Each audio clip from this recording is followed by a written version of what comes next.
نبی نے فرمایا کہ قرب قیامت میں ایسا دور آئے گا کہ جس دور کے اندر دین پہ عمل کرنا اتنا مشکل ہوگا جس طرح آگ کی چنگاری کو ہاتھ میں اٹھانا۔ اب ہم آگ کو ہاتھ میں تو نہیں لے سکتے، ہمارے ہاتھ کو جلا لے گی۔ فرمایا اسی طرح قرب قیامت میں ایک لمحہ ایسا آئے گا کہ دین پہ عمل کرنا اتنا مشکل ہو جائے گا جس طرح آگ کی چنگاری کو ہاتھ میں اٹھانا۔ اس کے ساتھ فرمایا قرب قیامت میں دیندار انسان اپنے معاشرے کے اندر، اپنے گھر کے اندر اس کی کوئی حیثیت نہیں ہوگی۔ فرمایا جو انسان جتنا دین کے ساتھ وابستہ ہوگا اتنا ہی اس کو وہ معاشرے میں بے قدر انسان ہوگا۔ فرمایا قرب قیامت کی نشانی ہے۔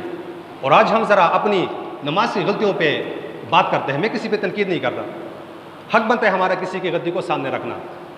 ہر انسان نے نماز نہ پڑھنے کے لیے کوئی نہ کوئی بہانہ تراش رکھا ہے۔ کوئی کہتا ہے میرے کپڑے ٹھیک نہیں ہیں، کوئی کہتا ہے میرے پاس وقت نہیں ہے، کوئی کہتا ہے کہ میں فلاں کام میں مصروف ہوں، میرے پاس ابھی وقت نہیں ہے، اگر میں نماز کے لیے چلا گیا میرا کام خراب ہو جائے گا، میری دکانداری خراب ہو جائے گی، میرا بزنس خراب ہو جائے گا، میرا یہ کام چلا ہے یہ اس میں رکاوٹ بن جائے گی۔ کوئی کہتا ہے کہ میں کہیں جا رہا ہوں، میں کہیں اور پڑھ لوں گا۔ لیکن فرمایا جب میشر کے تم رب کے بارگاہ میں جاؤ گے وہاں تم سے جو پہلا سوال ہوگا کہ کیا تم نے نماز پڑھی تھی، بس یہ نہیں پوچھا جائے گا کہ کیوں نہیں پڑھی تھی، کہا جائے گا نماز پڑھی ہے یا نہیں۔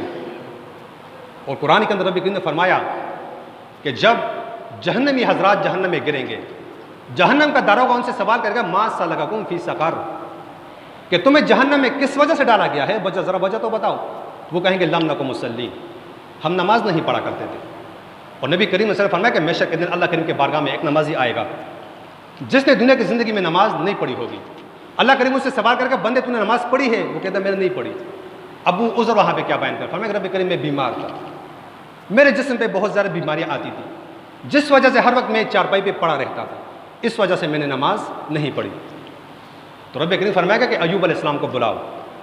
اب ایوب علیہ السلام وہ نبی گزرا ہے کہ جس پہ سب سے زیادہ اللہ نے اسے آزمائش میں مبتلا کیا تھا، اور اس کے بارے میں آتا ہے کہ اس کے جسم پہ ایسی بیماری لگ چکی تھی کہ پورے جسم میں کیڑے پڑ گئے تھے اس کے جسم میں۔ لیکن فرمایا اس حالت میں بھی ایوب علیہ السلام نے ایک نماز قضا نہیں کی تھی۔ فرمایا ایوب علیہ السلام کو لا کر اس بندے کے سامنے کھڑا کر دیا جائے گا، سوال کرے گا میرا رب اے بندے ذرا بتا تو صحیح کیا تیری بیماری زیادہ تھی یا میرے ایوب علیہ السلام کی بیماری زیادہ تھی؟ وہ بندہ وہاں پہ لاجواب ہوگا، فرمایا تو جھوٹا ہے، چلا جا جہنم کے اندر۔ اسی طرح فرمایا جب سلسلہ چلے گا ایک عورت بھی آئے گی، اب اس سے اللہ کریم سوال کرے گا عورت تو نے نماز پڑھی ہے؟ اب وہ وہاں پہ کیا بہانہ تراشے گی، کہے گی میرا شوہر بڑا سخت مزاج تھا، میں ہر وقت گھر کے کاموں میں لگی رہتی تھی، مجھے شوہر کے غصے کا ڈر تھا کہ کہیں مجھے غصہ نہ کر لے، فرمایا اس وجہ سے نماز کا وقت مجھ سے چلا گیا۔ تو فرمایا کہ حضرت آسیہ کو بلا کے لاؤ جو فرعون کی بیوی تھی۔ اب زمانے میں سب سے بڑا سرکش انسان فرعون ہی گزرا ہے کہ جس نے بنی اسرائیل پہ طرح طرح کے ظلم ڈھائے تھے، لیکن فرعون کے گھر کے اندر اس کی بیوی جو تھی وہ مسلمان تھی، اس نے اس حالت کے اندر بھی نماز نہیں چھوڑی تھی۔ فرعون نے طرح طرح کے ظلم اس کے اوپر ڈھائے کہ عورت تو نماز نہ پڑھ۔ اس نے کہا تو خود کو خدا کہتا ہے لیکن میں تجھے خدا نہیں مانتی، میں تو اس رب کو خدا مانتی ہوں جس نے تجھے بھی پیدا کیا مجھے بھی پیدا کیا ہے۔ فرمایا اس حالت کے اندر آسیہ بی بی نماز پڑھا کرتی، فرعون اسے کس طرح ظلم دیا کرتا، جب آپ کتابوں میں پڑھیں تو آپ کے رونگٹے کھڑے ہو جائیں گے اس ظلم کی داستانیں۔ فرماتے فرعون کیا کرتا، اپنے کارندوں کو حکم دیتا کہ میری بیوی کو دیوار کے ساتھ لگا کر اس کے جسم میں کیلیں لگا دو۔ اتنا ظلم ہونے کے باوجود اس عورت نے نماز نہیں چھوڑی۔ فرمایا جب اس عورت کے سامنے آسیہ بی بی کو کھڑا کیا جائے گا تو عورت وہاں پہ لاجواب ہو جائے گی۔ اب ذرا ہم اپنی زندگی کو رکھ کر اس کے سامنے مشاہدہ کرتے ہیں کہ اگر محشر کے دن ہم سے سوال ہوگا کہ نماز پڑھی ہے یا نہیں پڑھی، ہم وہاں پر کیا جواب دیں گے؟ کیا ایسا کوئی جواب ہے ہمارے پاس کہ جس سے ہم رب کے بارگاہ میں عذر کے طور پر پیش کر کے وہاں پر چھٹکارا حاصل کر سکیں؟ فرمایا رب کے سامنے تو بڑے بڑے انبیاء بھی جانے سے گھبرائیں گے۔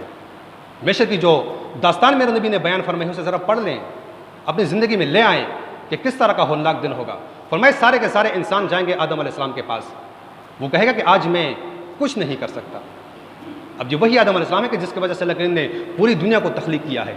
1,24,000 کم و بیش انبیاء یہی کہیں گے کہ آپ رب کریم بہت غصے میں ہے، ہم کچھ نہیں کر سکتے۔ لیکن فرمایا اے انسان جب تو اس وقت رب کے سامنے آئے گا، تو نے اس نبی کی سنت کو جب ٹکرایا ہوگا، اس نبی کو جب تو نے قبر میں تکلیف دی ہوگی، فرمایا جو انسان نماز نہیں پڑھتا فرمایا وہ مجھے تکلیف دیتا ہے، مجھے ایذا دیتا ہے، میرے نبی نے فرمایا۔ اور جو انسان دن میں 5 مرتبہ اپنی نبی کو ایذا دیتا ہے تو وہ بندہ کون سا منہ لے کر رب کے سامنے جائے گا؟ اسی لیے عزیزان گرامی ہماری زندگی بے بھروسہ ہے، بے اسرا زندگی ہے۔ کوئی انسان بھی اپنی زندگی کے ایک لمحے کی گارنٹی بھی نہیں دے سکتا۔ جب ہماری زندگی کے پاس گارنٹی نہیں ہے تو اس زندگی کو ہم اللہ کریم کے راستے سے ہٹ کر دنیاوی کاموں میں جب ہم استعمال کرتے ہیں تو یہ کون سی ہماری عقل والی بات ہے؟